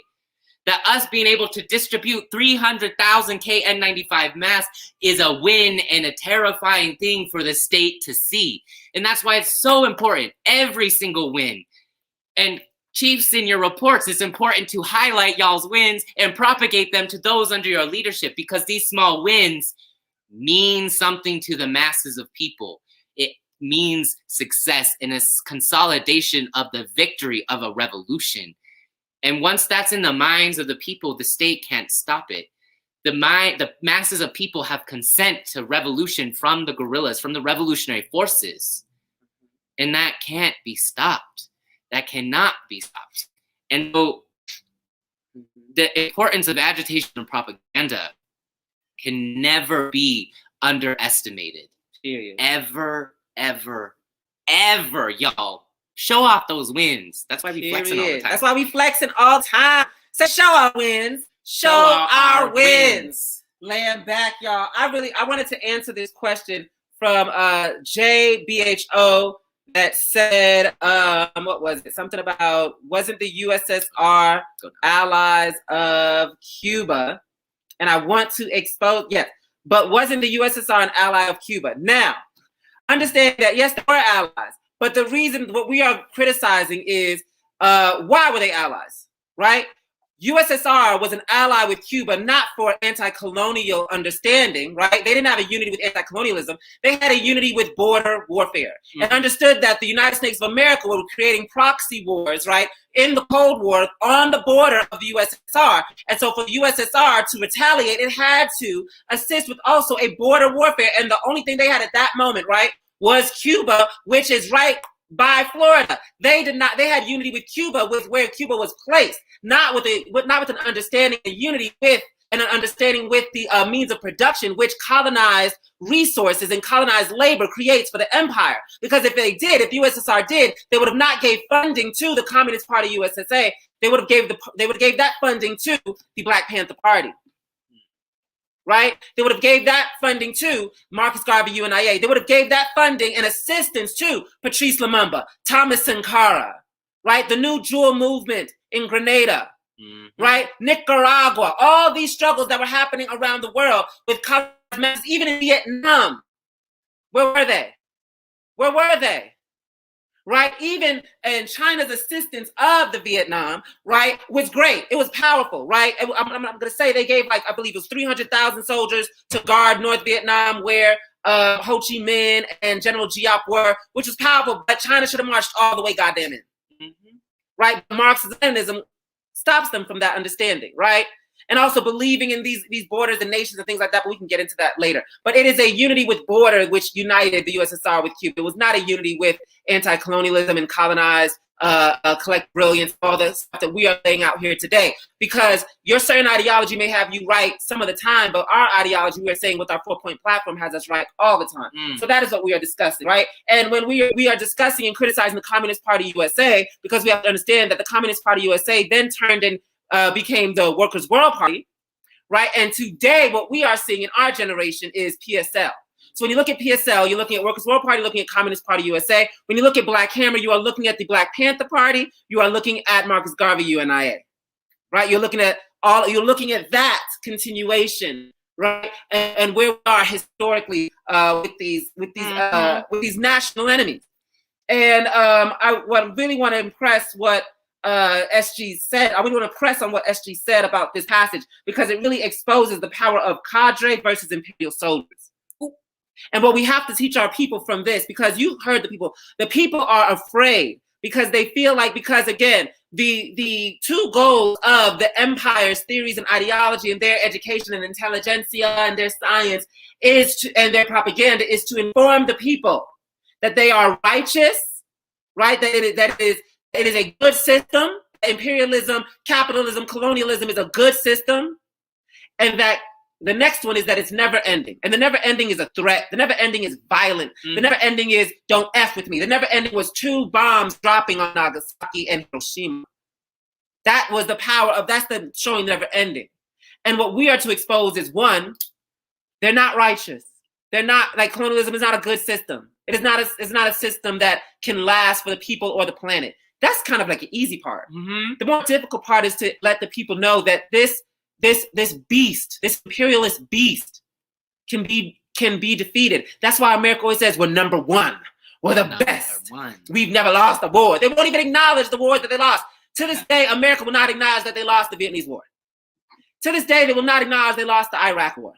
To this day, they will not acknowledge that they lost the war in Afghanistan. But they lost.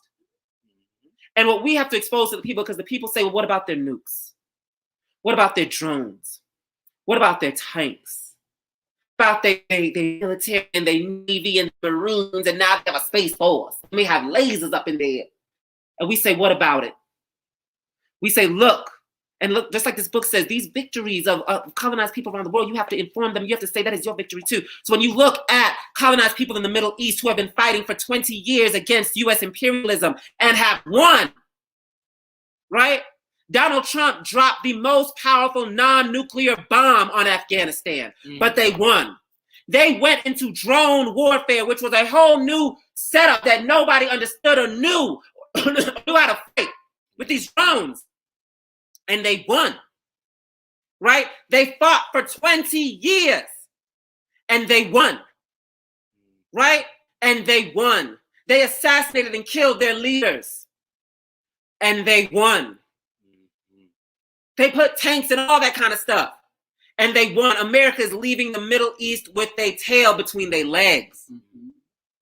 And they won. And that is what we expose to the people. The power of the people is greater. And just like Ho Chi Minh said, I believe it was Ho Chi Minh or Huey P. Newton, can't remember, but whoever said it, it was a colonized person, colonized revolutionary, that weapons don't win wars. People do. And the people are on our side because we meet the material needs and the material interest of the masses of the people. I need y'all to say in the comments, and that's why we say in Black, we are winning. We are winning. Land back, land back. Land back. And part of that propaganda too, I think Ho Chi Minh said this, is that if the Americans are ready to fight a 15-year war, we're going to be ready to fight 20 years. If the empire is ready to fight 20 years, we're going to be ready to fight for 25 years. That's how we got to prep the masses for winning, and to always make sure that we come out on top is informing the people we will win. It don't matter how long it takes, is that each and every victory brings us closer to liberation. Laying back, y'all. Laying back, y'all. Let's do some read that backs real quick. Let's do some read that backs, and then we're going to sum it up and close it out. But y'all already know we at 627. I'm trying to get to lucky number 700. Read for me, G. All right, can finally post my read that back. All right, the counterinsurgent cannot win by imitating the insurgent because he is an alien in the revolutionary situation. Great one, great pick, all right? Is the alien in the revolutionary situation. And because his tasks are precisely the opposite of those of the guerrilla, where symmetry exists at all. The guerrilla's mere survival is a political victory. Come on, Cola. It encourages and raises the popular opposition to the incumbent regime. Thus, he can afford to run and hide. The counterinsurgent gains nothing by running and hiding. He surrenders everything. And I honestly think this goes along with what you were saying. Yes, they got helicopters, bombs, drones, whatever, but we got the people. We have the people, and just our mere survival, our mere ability to tell one person about the revolution is a victory. The counterinsurgent can't. The counterinsurgent fights for blood. The counterinsurgent fights for genocide. The counterinsurgent fights for the empire. And when insurgency happens, that's not what the people are looking for. They're fighting against that thing. So counterinsurgency will never win. It doesn't matter if they had all the nuclear bombs dropped at one time. They would never win against the people. The people would seize all that before they could even question doing that. Period. And that's where we got to keep pushing the people. Push and push and push and push and expose and expose. Every time. And you see that the war of ideas is being lost a lot, right? 100 Venmo. Thank you, DSWW. Yes, thank you. That my comrade Shoe. Big strong man. But listen, y'all. It's not about big strong man. It's all about big strong man. But anyways, y'all, it is really inevitable for our win and our success. And you can see it in the crushing of the empire. You have Dementia Joe that is trying to give this image of strength, right?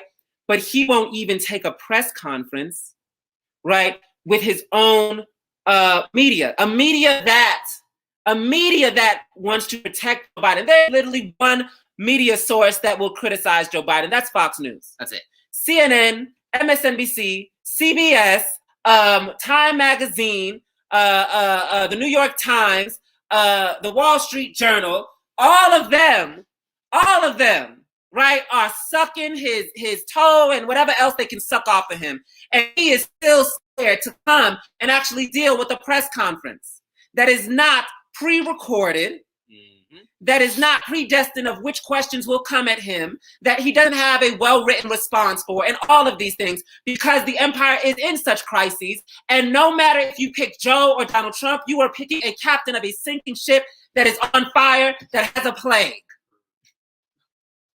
Okay? And that is what he does not want to be exposed, right? And the man is such a coward that he gave an undefeatable task, a task that cannot be overturned, to Kamala Harris. Give it to Kamala Harris, right? If I'm the leadership, right, you are my SG. And if there is a big, horrific task, that is my task. I'm going to let you handle the second task, the third task. But as the leader, I'm taking the most prior task, the task that is the biggest beast of them all, because they're supposed to vote for Joe Biden and vote for Kamala Harris. But Joe Biden can't let that smudge his career, so he said, let the black bed wench take it. And she said, I'll take it like I take my white husband's D every night. A bed wench gonna bed wench in bed, and a bed wench gonna bed wench in policy. I'm a materialist, I call it like I see it. You could be a man bed wench, because there's a lot of men bed wenches out there. Non-binary bed wenches out there. But we're gonna call it like we see it. I'm not gonna have my eyes lie to my mouth. That's not how we're gonna do that, just to protect your feelings. But anyways, So you see this scaredness from Joe Biden, Dementia Joe, who's supposed to be the leader of this sinking ship, and he's always, we're getting better, we're getting stronger, we can do this. But when you look around, you're seeing an African man who lost all hope in the world, who was unemployed, and he ran his car to the Capitol because of his distress. That is the reality of the empire. You see a white man running and killing these Asian women, shooting them up. You see this man from Syria going into this white supermarket and shooting them up. The people have lost hope in the ability of the system to answer their concerns and their questions, and people are losing their minds because the empire is falling. And what we are saying is, do not attack colonized people, white people. Join the reparations corps. Refind your humanity. Get politically educated. Pay reparations. Colonized people, do not engage in this adventurous terrorist violence that leads to nothing. Do not go and shoot up their supermarket. Do not run to their Capitol buildings. Run to the community. Build power. Educate each other. Take care of each other. Love each other. Give resources and hope to each other. And I want to be very clear, because we're reading more of the Flea, but our tactics are a lot different than the tactics of the people we are reading. Our tactic in Black Hammer to bring revolution to the world is to say we have to get colonized people around the world to unite with our 4-point platform. I want to be very clear about that. Every agenda, every goal, every step forward, every tactic, every action item, every meeting is just about winning the masses to our 4-point platform. It is not about picking up guns and picking up grenades and getting into your camouflage. I just look good in it, bitch. But it is about speaking hope, love, ambition into our people and giving them the possibility of humanity. You feel me? That is our goal and agenda, period. That is it. And what this shows us is how to get the masses to unite to our 4-point platform, how to rectify their fear after 600 years of slaughter, of genocide, of slavery, right? How to get them from that mire to their true thrones,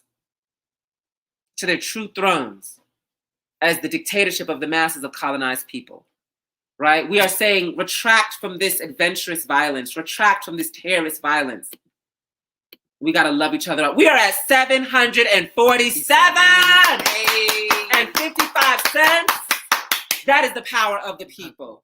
That is the power of the masses. And we don't get free, y'all. We go get free no matter what, no matter what.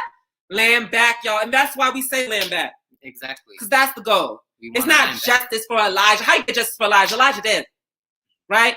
What you have to stop is stop the Elijahs. Stop the Mike Browns. Stop the Tamir Rice. Stop the Sandra Blands. Stop the Rakia Boys. Right? And usher in an existence where no one lives at the expense of another. Give life, birth life. And that does not come from, I don't give a damn what happens to the pig that killed George Floyd. I don't give a damn. I don't give a damn. Because my problem is not even with that individual pig. Because a pig is a pig is a pig. My problem is the system that lives off our genocide, which accumulates to the death of not just George Floyd, but millions of George Floyds, nameless, around the world, every day. I'm fighting for the colonized masses every day that die from colonialism, that have no names. Land back. So, now we are moving to the end of our book trap. Listen, y'all, read these 3 chapters. If you did not, read them again. If you've read them again. And we are going to move to reading, what chapter we reading next? 4 to 6. 4 to 6. 4 to 6. 4 to 6. Please, Hammers, read them now. Start getting your notes now. Announcements, Reparations Corps. If you, unfortunately, are a colonizer, unfortunately have toilet seat complexion, if you, unfortunately, burn in the sun in a matter of 2 minutes, if you, unfortunately, have the penis the size of the end of my pinky, if you, unfortunately, have no meat in your lip area, if you unfortunately cannot season chicken, if you are unfortunate like this, if you are so unfortunate like this, if you are unfortunate that your skin starts to wrinkle at the age of 4, please join the Reparations Corps. We can't do anything for those genetic differences. But what we can do is educate your mind. We're going to try to help your mind and politically educate you to understand and to be like this logo here. Is your responsibility as white people is to attack the white empire, is to go into the suburbs where the white people are cooking those unseasoned chicken and to win them to paying reparations of resources and of skills that are given to you on the basis of colonialism, okay? To attack that snake in white power. And when we say snake, we're not talking about snakes in nature, because snakes actually have a really good place in nature and are needed, and we love snakes. Shout out to hairy snakes. We're talking about the white power snake. This is a figurative speech. We're sorry to the snakes out there. But that is your job. And so please come and sign up to the Reparations Corps every Sunday at 6 p.m. to 8 p.m. Eastern Standard Time. Sign up for our 8-week boot camp today. Next announcement is... we got Forging the Hammer, which is a mandatory event for all of Black Hammer members. This is where we dive even deeper into political education and steel our minds to be a revolutionary. Y'all, it's so important that you show up early and on time for this political education that is Forging the Hammer, is that we don't just go into reading theory. We also learn how to defend ourselves and our comrades, which is vital, is that we are a rare resource to our community, and the state will do whatever it can to try and take us out. Yes. So learning how to defend yourself and your community is the other flip side of politically educating your mind and learning how to defend your mind from this nasty-ass propaganda that they be feeding. Period. Forging the Hammer is Sunday, April 18th at 3 p.m. Eastern Standard Time. And like I said, it's mandatory. And today we got a special book release with Hood Communists, which is a coalition that we are a part of. And it's going to be a guide for organizing against all sorts of things: repression, fascism, colonialism, capitalism, and how to do it. And Black Hammer is featured in this book. So please check it out. That's going to be on 7 p.m. Eastern Standard Time on Facebook Live. So please come out to that. It's with our amazing coalition with Black Lives for Peace, All African People's Revolutionary Party, the Ujima Project, Philly. Y'all, get this book. It is on Amazon. It is written by one of the co-writers and one of my closest friends and comrades, Ajamu Umi, who is 59. Can you believe this fine brother is 59? Do you see that skin? Do you see that? Oh, these are them big hands. You know what big hands mean, ladies. All right, but this brother here, this fine-ass brother, decided to take his fineness into the covens of his office and write this book, which is on him being ground and being an organizer. You feel me? That this doesn't come from him reading about revolution. It comes from him practicing revolution. And the title is A Guide for Organizing Defense Against White Supremacist, Patriarchal, and Fascist Violence.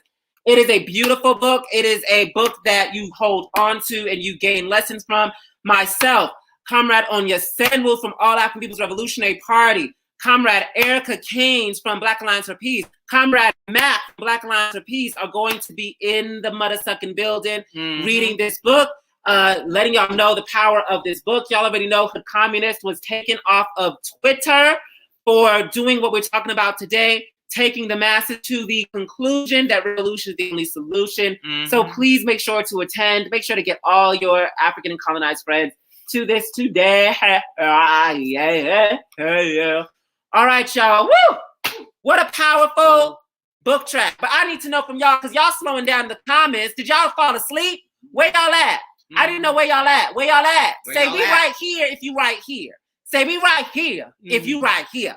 And we have an amazing new virtual library that is building bigger and better at the blackhammer.org/library. Blackhammer.org/library. Go into that library, but make sure if there's a book that you don't see in there, a book that you think should be in there, make sure to hit up our curriculum at the BHO curriculum at BH Curriculum at Proton Mail. BH Curriculum at Proton Mail. Write the book that you think that they should have. If you have the PDF, send them the link. If you don't have the PDF, it's okay. Just write them the book that should be there, and they will find it for you and add it to this library. This virtual library is growing. It is an access of political education for colonized people around the world. What other organization has a virtual library? And for y'all who ain't a fan of reading and like listening to audiobooks, almost all of our PDFs come with an audiobook so that you can listen to it while you on plantation, while you driving, while you trying to go to bed or something like that. We also got that too. Land back, because we know the masses of colonized people around the world actually cannot read because this empire takes books away from us, right? And the only book they have the number one book that colonized people, if they have a book, is the Bible. So please share this virtual library everywhere. So the only book that colonized people have around the world is not the Bible. Shout out to the Bible. If you really understood Jesus was revolutionary, the Bible actually has a lot of revolutionary lessons in it, but we need a whole extensive library of revolutionary content. So make sure to share that. And the next week, we are reading chapters 4 through 6. If you gonna read it, say, I gonna read it. Say, I gonna read it in comments if you about to read 4 through 6. And don't just read it with yourself. Find somebody to read it with. Another hammer, a crush, somebody you thirsting over, your neighbor. Read it with your dog, your cat. You gotta read it with somebody else. Say, I'm gonna read it. I'm not seeing a lot of I'm gonna read it in the comments. I'm worried. Oh, I'm gonna read it. Okay, we got 2, we got 3. We need more than 3. Okay, y'all are scared. Y'all coming in. Okay, all right. Y'all are just gonna read it, right? I don't know. And Harris, I'm gonna look at these views and these shares. If we got hundreds of shares, if we got thousands of views, I will be reading 4 through 6 and making an audio. A private audio video of me reading it because that's what I want to do. And also, y'all have complained about the white person who is reading The War of the Flea. He be sneezing, checking his lamb, scratching his booty crack while he's reading the book.